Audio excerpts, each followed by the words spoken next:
ఇంత దూరం రాలా అంత అమరావతి చుట్టుపోయి ఇప్పుడు మంత్రి గారు శాసన మండలిలో ఆంధ్ర రాష్ట్ర రైతులు ఆనందంగా ఉన్నారు, ఎలాంటి ఇబ్బంది లేదని చెప్పి పరిశీలించి ఈ రోజు చూడండి ఇంకా పెద్ద ఎత్తున పెట్టుబడి పెట్టి ఈరోజు చాలా ఇబ్బందులు ఎదుర్కొన్నారు. ఇప్పటికీ 10 లక్షలు అయిపోయింది. ఇప్పుడు ఎంతో చేతికి ఇప్పుడు ప్రజెంట్ మళ్ళా మొదలెట్టుకోవాలండి. మళ్ళీ పెట్టుబడి స్టార్ట్ చేసుకోవాలి. మళ్ళా మొదటి నుంచి రావాలి. పెట్టుబడి అది మొదటి నుంచి వస్తుంది. మళ్ళీ 10 లక్షల మళ్ళీ కట్టాలా, పెట్టుబడి పెట్టాలా, అవును మొదలైన జాగ్రత్త చూసుకోవాలి. అధికారులు వచ్చి ఇట్లా వర్షం పడుతున్న అకాల వర్షాలు పడితే జాగ్రత్తలు తీసుకొని నేను చెప్పారా, సూచించారు. ఏ అధికారి మా దగ్గరకు రాలేదు, ఎవరు రైతు భరోసా లేదు, రైతుల దగ్గరకు వచ్చి పలకరించిన వాళ్ళు లేరు, పరామర్శించిన వాళ్ళు అంతకన్నా లేదు, ఎవరు లేరు. అందుకే మంత్రి గారు రైతులందరూ ఆనందంగా ఉన్నారంటే అసలు గ్రామాలకు వచ్చి మిమ్మల్ని అడిగి తెలుసుకున్నాను వచ్చాం. నేను ఆశ్చర్యమే, రైతులందరూ ఆనందంగా ఉన్నారు. అందుకే ఈ సమస్య మీరు ఎదుర్కొంటున్న సమస్య విషయంలో వచ్చింది.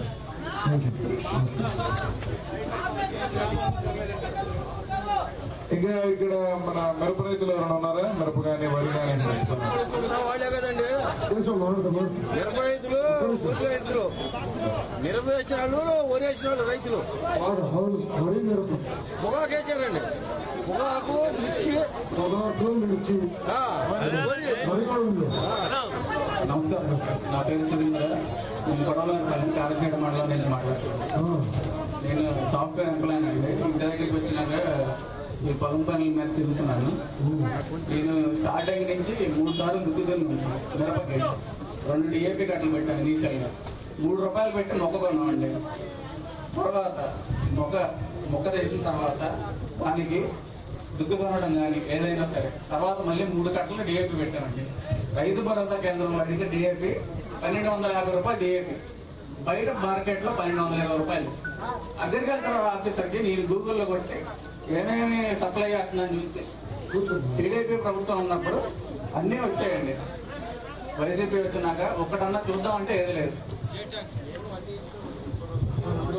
రైతు భరోసా కేంద్రంలో మినిమం నాలెడ్జ్ వేసే వాళ్ళకి నేను 30వ తారీఖు పెట్టాను. ఇప్పుడు రైతు భరోసా కేంద్రాల నుంచి మీకు ఏమందలేదు సార్. DAP అప్లై చేద్దామని వెళ్తే అక్కడ 1250 రూపాయలు DAP ఉంది, బయట 1220 రూపాయలు నీకు కొందిస్తారు. 1220 బయట ప్రభుత్వం రేట్ ఎక్కువ, 30 రూపాయలు ఎక్కువ ఉంది. ఇప్పుడు ఆర్బీసీ విత్తనాలు తీసుకున్నారా? దానికి దీనికి 20 రూపాయలు తేడా ఉంది. విత్తనాలు 20 రూపాయలు తేడా ఉంది. శనగలు అసలు ఎంతవరకు 3 సంవత్సరాల నుంచి చేతిలో పెట్టించామండి. ఎంతవరకు ఎవరు దాని జోలు పట్టించుకోలేదు. అప్పుడే కొంటా ఉన్నారు. మేము 10 రూపాయలు పెరిగితే ఇంకా 20 రూపాయలు పెరిగించామని ఆస్తి అంతే చూస్తా ఉన్నాం. ఇంతవరకు 3 సంవత్సరాల నుంచి కొనలేదు సార్, కొనలేదు. ఇంతవరకు ఇసుక అయితే నేను ఇల్లు చిన్నదైపోయిందని పెద్దగా కట్టించుకుందామని అసలు మాట్లాడితే బ్లాక్ లోనేమో 10,000 ఉంది సార్. అంతా వైసీపీ వాళ్ళే, కింద నుంచి పైదాకా మొత్తం వైసీపీ వాళ్ళే. అందరికి ఇచ్చుకోవాలండి. మీరు మాకే కాదండి. అందరూ ట్రాక్టర్ అడిగితే 4,250 రూపాయలు కూడా ట్రక్ బుక్ చేశాను సార్. ఎక్కడో మాది ఇక్కడే కారం పక్కన అండి కొడవలూరు చీరాలు. ఇక్కడ 12 కిలోమీటర్లు మాకు అందరికీ ఇసుక తోలి చూస్తే పావు ట్రక్ కూడా ఏది అసలు ఒక యంత్రం కానీ ఏది సబ్సిడీ కానీ ఇంతవరకు రిలీజ్ చేయలేదు సార్. ఇప్పుడు మీరు ఎన్ని ఎకరాలు వేశారు? నేను 6 ఎకరాలు వేసానండి. సొంత పొలేనండి. 6 ఎకరాలు వేసాను. ఒక 4 ఎకరాలు మాత్రం అసలు పూర్తిగా పోయింది సార్. 2 ఎకరాలు ఒక రకంగా ఉంది, 4 ఎకరాలు మాత్రం పూర్తిగా పోయింది.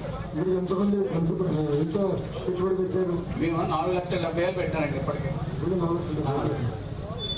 మొత్తం ఏదైనా కానీ మేము ఈ వర్షం పడిన తర్వాతే కాపర్ కానీ మెగ్నీషియం కానీ అలా చల్లితే పని చేస్తుందంటే భూమిలో 2 సార్లు వేసాను కాపర్. పైన మళ్ళీ స్ప్రే చేశాను, రికవర్ కాలేదు సార్. ఇంకా అది పోయినట్టు. అధికారులు వస్తాం చూస్తాం ఎవరాలి సార్, మీరే రావటం. ఇంకా ఎవరైనా వస్తారని చూస్తా ఉన్నారు. ఎవరు లేరు, ఎవరు రాలేదు. ఏడంతారండి వాళ్ళు ఏజ్లో బాబు ఎక్కడండి?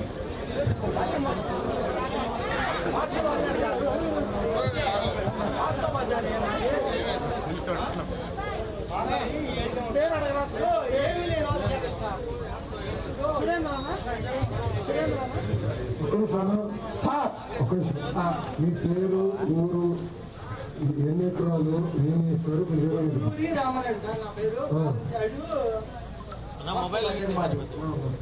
ఇప్పుడు అందరూ వేసుకున్నారు చెప్పారు. లేనాళ్ళు కొంతమంది తెచ్చుకొని పెట్టుకున్నారు. మరి వాళ్ళ పరిస్థితి ఏంటి సార్? కౌలు రైతులు కౌలు రైతు వాళ్ళు ఏం చేస్తున్నారు? వాళ్ళకి డబ్బులు కట్టమని అడుగుతున్నారు. ఈయన ఏమి ఇచ్చేది ఏమి లేదు సార్. మళ్ళీ ఫస్ట్ నుంచి పెట్టుకోవాలి. ఈ బాకీ నీ పొట్టాలు కూడా వాళ్ళ పొట్టాలు కూడా తెచ్చుకోవాలిగా, మరి వాళ్ళు కట్టాలిగా. అదేనా కౌలు రైతులు ప్రత్యేకంగా కౌలు రైతులు చాలా ఇబ్బంది పడుతున్నారు. చాలా ఇబ్బంది సార్. నేను ఈరోజు మీడియా ముఖ్యమంత్రి గారికి అదే చెప్పాను. ఇప్పుడు శాసనసభ్యులు మాట్లాడినట్లేదు అడిగాను. నేను పోరాడుతున్నాను. అడిగారు అందరూ 100% కౌలు రైతులు మీరు ఆదుకోవాలి. హెక్టార్కి 30,000 రూపాయలు ఇవ్వాలి, కనీసం ఇవ్వాలి అని దానిపైన తెలుగుదేశం పార్టీ పోరాడుతుంది. ముందు ఉద్యమం చేయాలి కదా, తప్పదు కదా. కానీ దున్నపోతే ఎట్టగలుగుతుంది? ముళ్ళ కడబెట్టు చూడాలి. ఈ దున్నపోతుంది తప్పదు కదా.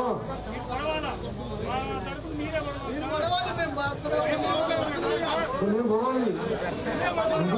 ఈ ప్రభుత్వం నేను పోవాలి. సంజయ్ వచ్చింది కలిగి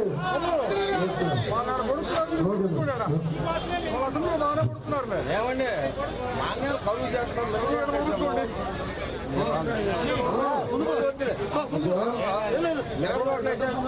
జైలు పెట్టాము. వాళ్ళకి చెప్పలేదు. దేవుడి మాన్యాలు సార్, దేవుడి మాన్యాలు ముందు సార్. ఆ దేవుడి మాన్యాలు బాబు సమయం ఉంది, కొన్ని ఫీజు కూడా వెళ్ళాలి కాబట్టి రైతులందరూ కూడా ధైర్యంగా ఉండాలని చెప్పి కోరుకుంటా ఉన్నారు. బాబు మనం ఉద్దేశించి మాట్లాడవలసిందిగా లోకేష్ బాబు గారిని కోరుతున్నాను. దేవుడు మన్నాను చెప్పకుండా కౌలుకు తీసుకున్నాం. వాళ్ళు పట్టుకోవడం ఆఫీసరు నేను చెప్తాను.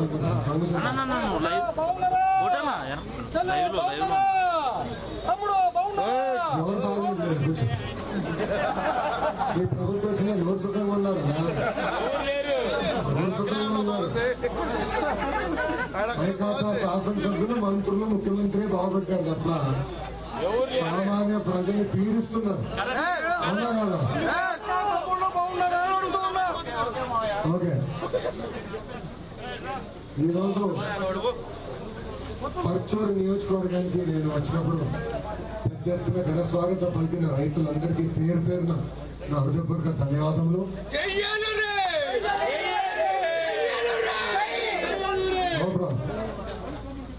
మిమ్మల్ని అందరూ కూడా ఆలోచించమంటున్నాను. జగన్ రెడ్డి గారు ఆయన పాదయాత్రలు ఏం చెప్పారు? అవ్వా, తాత, పెద్దమ్మ, చిన్నమ్మ పెంచుతూ పోతాడు.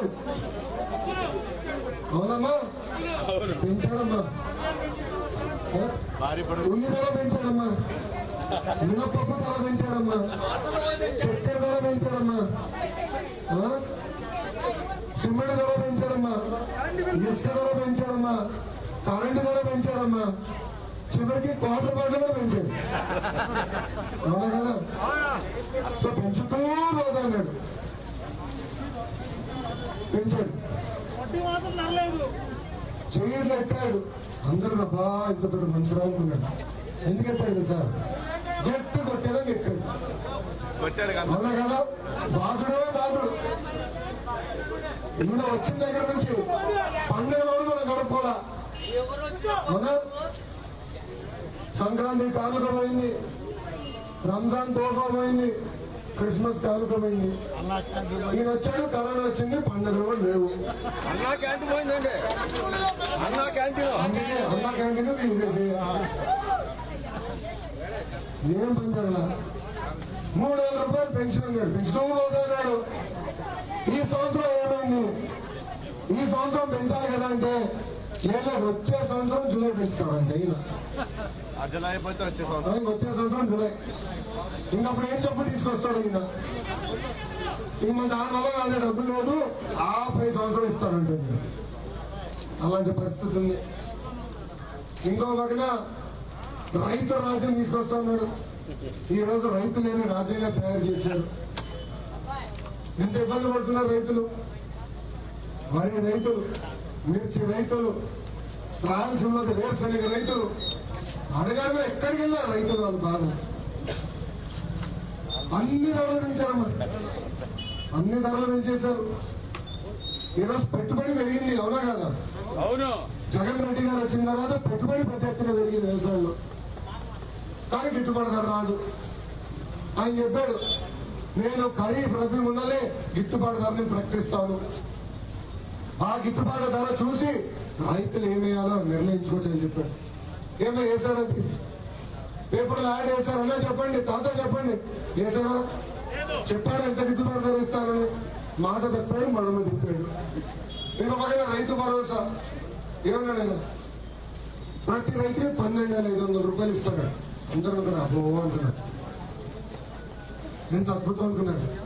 ఇప్పుడు వచ్చి నేను చెప్పా, కేంద్ర ప్రభుత్వం ఇచ్చే 6,000 కలిపి 12,500 ఇస్తాడు. అది ఇప్పుడు 13,500 చేశాడు. అంటే ఒక్కొక్క రైతుకి మనం చూస్తే సంవత్సరానికి 5,000 ఎక్కుతున్నాడు.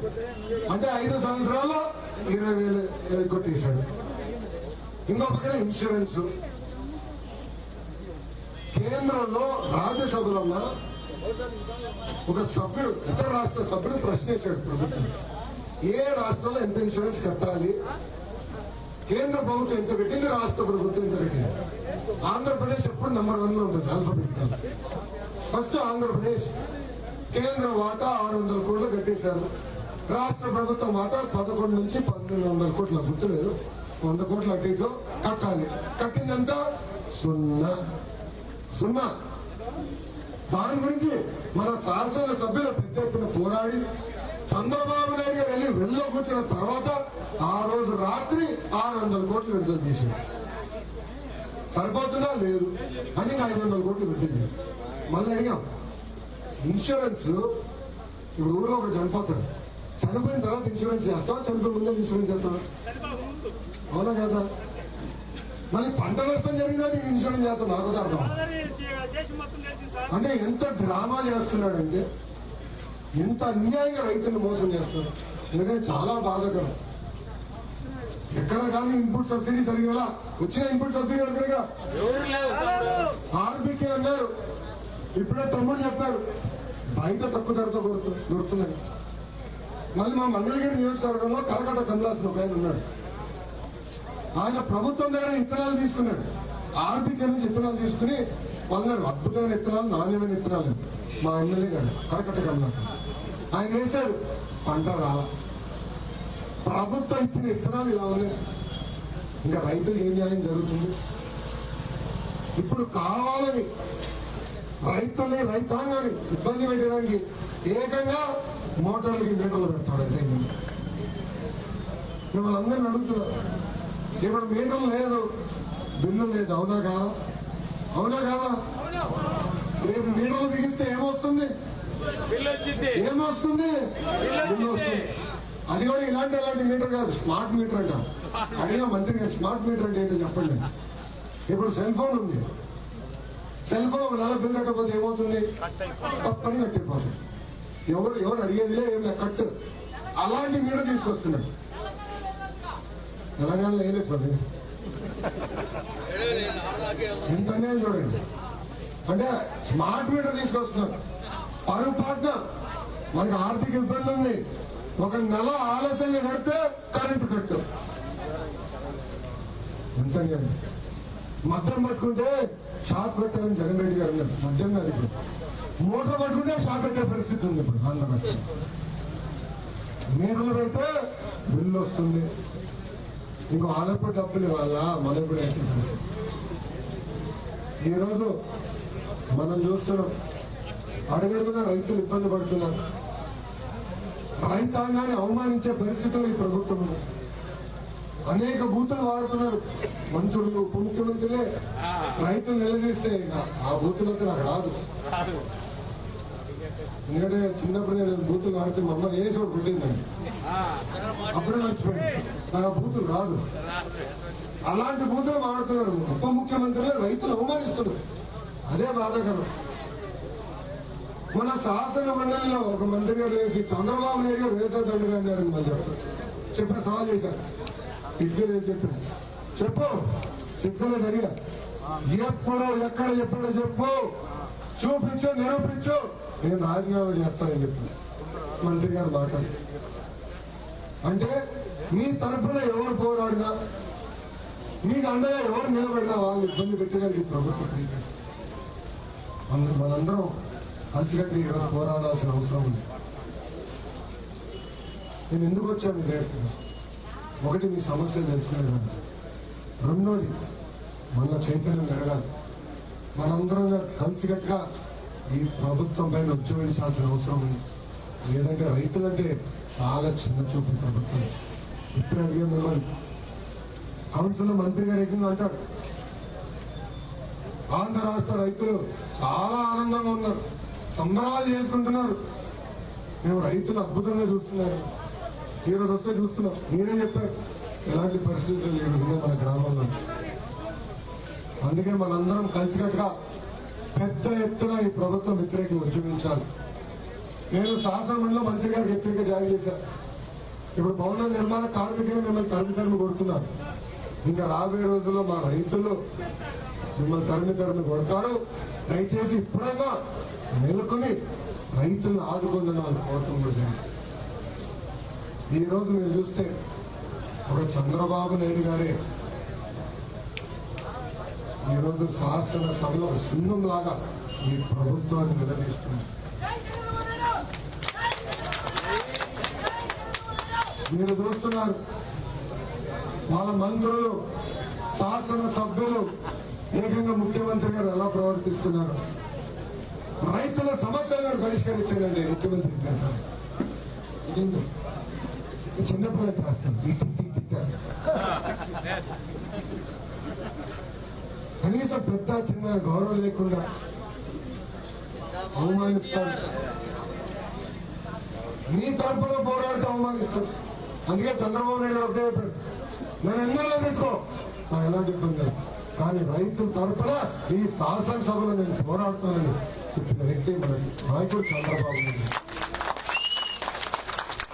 చివరిగా రైతాంగాన్ని ఒకటే ఆలోచిస్తున్నాం, మీ తరఫున మేము పోరాడతాం. ఈ రోజు కోవిడ్ నిబంధనలు పెట్టారు, అందుకే మనం ఉద్యమించలేకపోతున్నాం.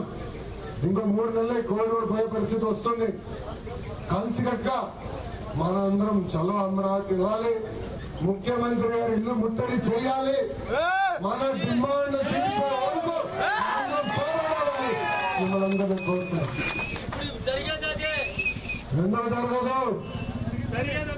ఎందుకు జరగదు? రాష్ట్రంలో పోలీసులు కూడా అంటున్నారు రైతుల బాధలు మేము తట్టుకోలేకపోతున్నాం. మేము పోలీసులు తప్పదు కదా, నుంచోలేక నుంచుకొని దయచేసి ఏమనుకోదని వాళ్ళే చెప్తున్నారు. రైతులు వాళ్ళే చెప్తున్నారు. ఇది గాలి ముఖ్యమంత్రి ఏం చేయాలి, మాకు సమస్యలు తప్పదు, ఏమనుకోదని చెప్పే పరిస్థితి వచ్చింది.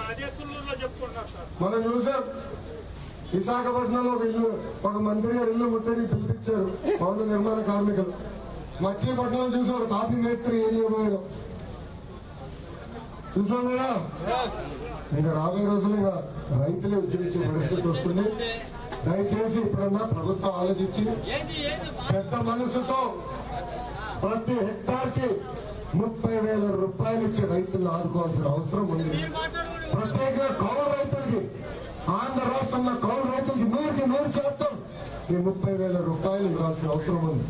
ఇంకొకటి తాత చెప్పినట్టు దేవాదాయ సాగు భూములు ఉంటాయి, అవి కౌలుకి తీసుకుని రైతులు కౌలు వ్యవసాయం చేస్తారు. కౌలు రైతులు ఆ కౌలు కూడా ఈ సంవత్సరం తీసేయాల్సిన బాధ్యత ఈ ప్రభుత్వం ఉంది. ఈ 2 విషయాలపైన పెద్ద ఎత్తున మేము ఉద్యమిస్తాం, మీ తరఫున పోరాడతాం. నేను మిమ్మల్ని ఒకటే కోరుతున్నాను, పొరపాటున మన ఊర్లోకి వచ్చి మన మోటార్ మీటర్లు బిగిస్తే మటుకు మీరు ఒప్పుకోకూడదు. అవునా కాదు? ఒప్పుకుంటారా? ఎవరు మాట్లాడలా? ఒప్పుకుంటారా? ఆ మీటర్లు పగలగొట్టాలా? సైకిల్ కట్టేసి ఊరేగింపు చేయాలా? సమాజాన్ని పిలవండి. ఆ మీటర్లు నేనే సాయం వచ్చి తగలబెడతాను. అసలు ఈ వ్యవస్థ నుంచి ఎవరు మన స్వాతంత్రం వచ్చింది? అందరూ విఖ్యాత నట సార్వభౌమ పరిగెత్తి నందమూరి తారక రామారావు గారు ఆనాడు రైతులకి స్వాతంత్రం తీసుకొచ్చారు. నిజమైన స్వాతంత్రం తీసుకొచ్చారు. ఆ హక్కుని ఈ రోజు ఈ గాలి ముఖ్యమంత్రి వచ్చి మన దగ్గర నుంచి తీసుకెళ్ళడానికి ప్రయత్నిస్తున్నారు. అందుకే రైతులుగా మీరు, అన్నగారి మనవడిగా నేను కాన్సిడెంట్గా ఉద్యమించాలని మిమ్మల్ందరికీ పిలిపిస్తూ నాకు ఈ అవకాశం ఇచ్చిన రైతులందరికీ పేరు నా హృదయపూర్వక ధన్యవాదాలు తెలుపుకుంటాం. నేను సెలవు తీసుకుంటాను.